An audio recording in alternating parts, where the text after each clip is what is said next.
औज़ुबिल्लाहिमिनश्शैतानिर्रजीम बिस्मिल्लाहिर्रहमानिर्रहीम। मैं बायोलॉजी के तमाम स्टूडेंट्स को अपने YouTube channel biology with Mohammad Abid Malik पर वेलकम करता हूं और आज आगे बढ़ते हैं अपने अगले लेसन की तरफ जो बेस कर रहा है क्लासिफिकेशन, एम्स और प्रिंसिपल्स पर।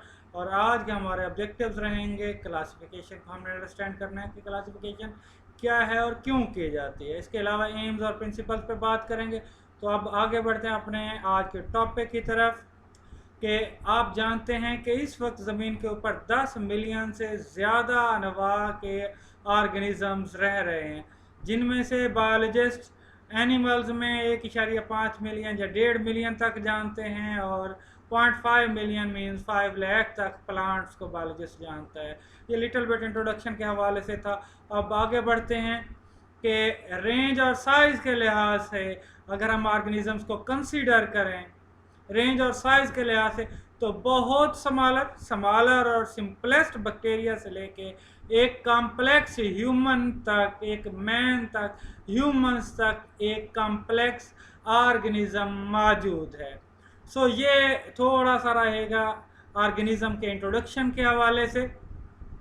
इसी तरह अगर हम इन ऑर्गेनिजम्स को कंसीडर करें, ये जो आपने बायोडाइवर्सिटी में इतने ऑर्गेनिजम्स देखे, इतनी वैरायटीज़ देखी, तो ये सारी की सारी मुख्तलिफ एरियाज ऑफ रेजिडेंस में रह रही हैं। कुछ सी में रह रही हैं और सी ओशंस में रह रही हैं, कुछ एयर में, कुछ लैंड पर, कुछ वॉक करती हैं, कुछ फ्लाई करती हैं और कुछ अपनी जगहों पर स्टेशनरी हैं। ये इनके इनहेबिटिंग हैबिट्स हैं जो हमने शेयर कर ली। कुछ ऑर्गेनिजम्स के करैक्टरिस्टिक्स के हवाले से बात कर लेते हैं कि हर एक अपनी लाइफ को अपने अंदाज से गुजार रहा है, अपने अंदाज से वो खुराक हासिल करता है और अगर अनफेवरेबल कंडीशंस, इन्वायरमेंटल कंडीशंस आ जाएं तो वो किस तरह से उनसे अवॉइड करता है और कैसी जगहों पे वो रहना पसंद करता है और किस तरह से वो अपनी नस्ल को बढ़ाता है। ये सारी चीज़ें करैक्टरिस्टिक ऑफ ऑर्गेनिजम्स का हिस्सा है। और एक बात माइंड में रखनी है, जब इतनी ज़्यादा डाइवर्सिटी ऑर्गेनिज्म में मौजूद है तो इनके करैक्टरिस्टिक्स को अलग अलग पढ़ना बहुत मुश्किल हो जाता है। सो इसी सेगमेंट में क्लासिफिकेशन आता है।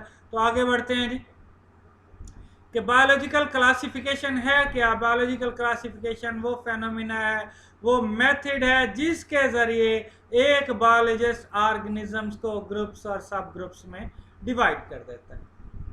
बायोलॉजिकल क्लासिफिकेशन वो प्रोसेस है, वो फेनोमिना है जिसके ज़रिए एक बायोलॉजिस्ट ऑर्गेनिजम्स को मुख्तलिफ ग्रुप्स और सब ग्रुप्स में तकसीम करता है। और ये जो तकसीम है सिमिलैरिटी और डिफरेंसेस और दूसरी चीज़ एवोल्यूशनरी हिस्ट्री की बुनियाद पे होती है। तो आते हैं एम्स ऑफ क्लासिफिकेशन, जो हमारा दूसरा ऑब्जेक्टिव था कि हम ये जो क्लासिफिकेशन करते हैं ये ऑर्गेनिजम्स में सिमिलैरिटी और डिफरेंसेस की बुनियाद पर करते हैं ताकि हमारा इनको पढ़ना आसान हो जाए, इनको स्टडी करना, इन ऑर्गेनिज्म को स्टडी करना हमारे लिए आसान हो जाए। और दूसरा जो इसका एम है, जो ऑब्जेक्टिव होता है कि हम ऑर्गेनिजम्स के अंदर एवोल्यूशनरी रिलेशनशिप को जांच सकें।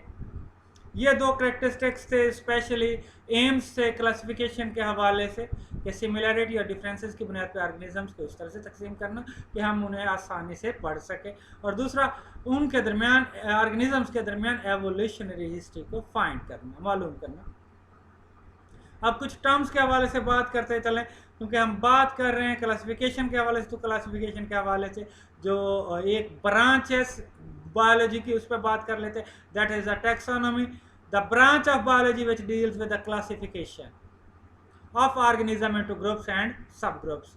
ये जो ब्रांच है बायोलॉजी की जिसमें हम ऑर्गेनिज्म को ग्रुप्स और सब ग्रुप्स में तकसीम कर देते हैं, ये टैक्सोनॉमी कहलाता है। इसी तरह एक और ब्रांच है बायोलॉजी की, सिस्टमैटिक्स। तो इस पे बात कर लेते हैं, the branch which deals with classification and also traces the evolutionary history of organism. के क्लासिफिकेशन को तो हम स्टडी कर ही रहे हैं, इसके साथ साथ अगर हम ऑर्गेनिज्म की एवोल्यूशनरी हिस्ट्री को भी ट्रेस कर रहे हैं तो that is termed as systematics. जो क्लासिफिकेशन की बेसिस हैं वो हम ऑलरेडी देख चुके हैं कि similarities in the characteristics and as well as differences, and secondly evolutionary history. That things provide the basically basis of classification. Just as an example, हम एक स्पैरो को कंसीडर कर लेते हैं कि इसका रिलेशन, इसकी ममासलत, इसकी जो क्लोजनेस है, इसकी जो सिमिलरिटीज़ हैं वो पिजन के साथ ज़्यादा है एज़ कंपेयर टू इंसेक्ट्स। इसका मतलब ये है कि इसकी जो एवोल्यूशनरी हिस्ट्री है स्पैरो की, वो पिजन से ज़्यादा मिलती है as compare to insects. Little bit हम जो जब ऑर्गेनिजम्स को क्लासिफाई कर रहे होते हैं टू ग्रुप्स और सब ग्रुप्स, इसमें हम ऑर्गेनिज्म के एक्सटर्नल और इंटरनल स्ट्रक्चर को पहले पॉइंट को बुनियाद बनाते हैं, और दूसरी जो बुनियाद बनाते हैं वो उसकी जब डेवलपमेंट हो रही होती है, एम्ब्रियनिक फेज से एडल्ट फेज तक, एडोलेसेंट तक, ये जो स्टेजेस हम देख रहे होते हैं, ऑब्जर्व कर रहे होते हैं ये, और जो अब लेटेस्ट इरा जा रहा है, इस लेटेस्ट इरा में हम डीएनए के अंदर जो डिफरेंसेस हैं उनकी बुनियाद पे ऑर्गेनिजम्स को क्लासिफाई कर रहे हैं। अब हमारा आखिरी सेगमेंट आ जाएगा। हमारा आखिरी सेगमेंट आपको पता है कि एवोल्यूशन के हवाले से है, और पहला क्वेश्चन ये है कि क्या आप सिस्टमेटिक्स को जानते हैं। अगर आप जानते हैं तो आप सिस्टमेटिक्स की डेफिनेशन को कमेंट्स में पुट कर देंगे। सेकंड क्वेश्चन है कि आपने सिंपली टैक्सोनॉमी को डिफाइन करना है, आप कमेंट्स में इसे मेंशन कर देंगे।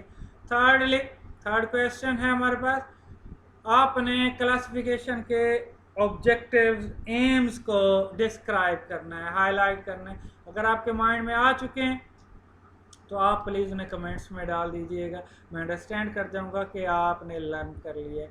और इसके साथ ही मैं आप लोगों का शुक्रिया अदा करूंगा। और इससे पहले मैं एक बात कर लूँ, अगर आपको हमारे लेसन वीडियोज़ अच्छी लगती हैं तो प्लीज़ आप हमारे चैनल को बायोलॉजी विद आबिद मलिक को सब्सक्राइब करें और इन वीडियोज़ को अपने दोस्तों तक फॉरवर्ड करें।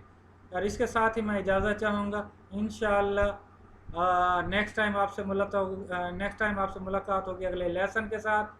सी यू नेक्स्ट। अल्लाह हाफिज़, अपना ख्याल रखिएगा।